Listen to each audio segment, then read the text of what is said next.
5 seconds. Start. महोदय, पिछले कुछ वर्षों से पर्यावरण के सुरक्षा के बारे में एक उत्साहजनक जागरूकता देखने को मिल रही है।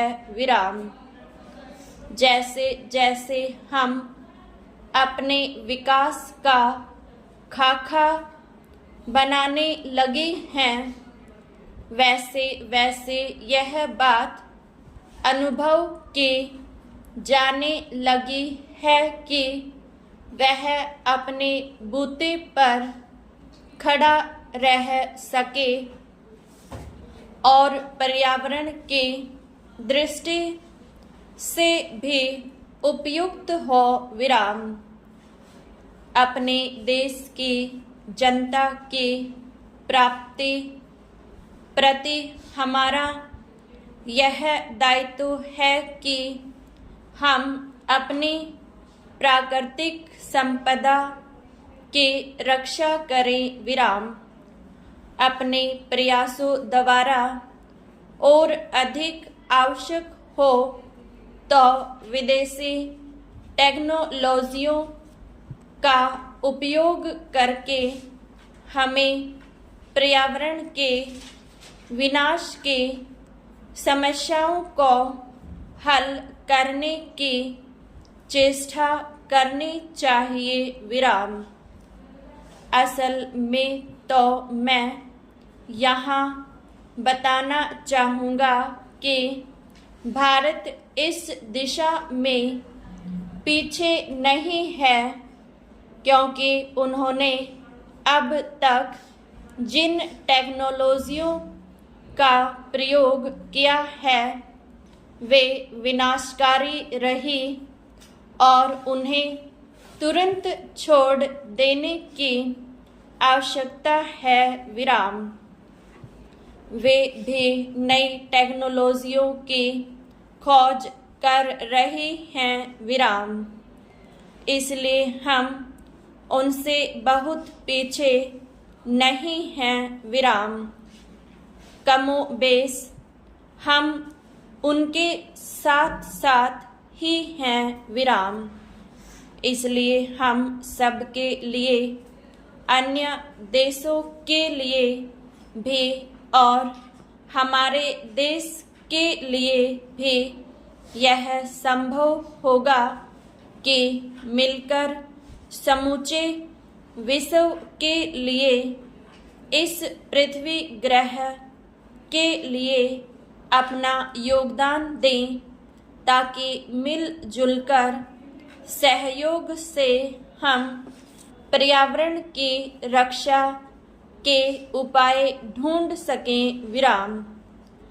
ब्राजील में 2 वर्ष पहले हुए विश्व पर्यावरण शिखर सम्मेलन में जिस कार्यसूची 21 को हमने स्वीकार किया था, वह इस बात का अच्छा उदाहरण है और मुझे विश्वास है कि इस कार्यसूची के अनुसार काम किया जा रहा है। यद्यपि कोई भी काम बिना कठिनाइयों से भरा नहीं होता, विशेषकर जब इसे जटिल विषयों में एक जटिल स्थिति में लागू करना पड़े। परंतु मुझे विश्वास है कि स्थिति आशाजनक है और यह आशा बढ़ती जा रही है। और जहाँ तक विश्व के पर्यावरण के भविष्य का सवाल है, वह पहले जैसा अंधकारमय नहीं है।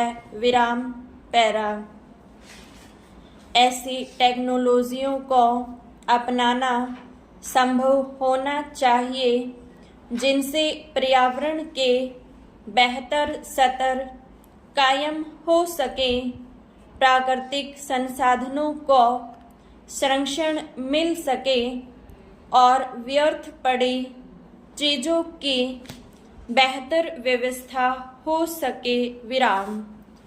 पहल करने के ऐसे कई उदाहरण मिलते हैं जिनसे पर्यावरण को होने वाले खतरे को रोका जा सका है और लागत की दृष्टि से भी वे प्रभावकारी सिद्ध हुई हैं। विराम।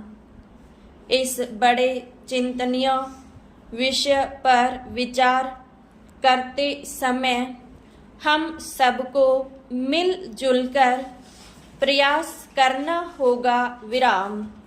हमारी सांस्कृतिक परंपरा विशेष रूप से प्रकृति और पर्यावरण के प्रति मैत्रीपूर्ण रही है, इसलिए हम अपने देसी ढंग से भी इस दिशा में बहुत कुछ कर सकती हैं। विराम। मैं जानता हूँ कि सुधारों का यह मार्ग फूलों की सेज नहीं है, विशेषकर इतने बड़े आकार के एक लोकतंत्री देश में। विराम। जिस देश ने भी इस दिशा में चेष्टा की है, यह उनके लिए बड़ा दुष्कर कार्य सिद्ध हुआ है। विराम। मुझे इसके बारे में कोई भ्रम नहीं है और राजनीतिक दृष्टि से भी इस मार्ग का चुनाव करना एक कठिन कार्य था। विराम।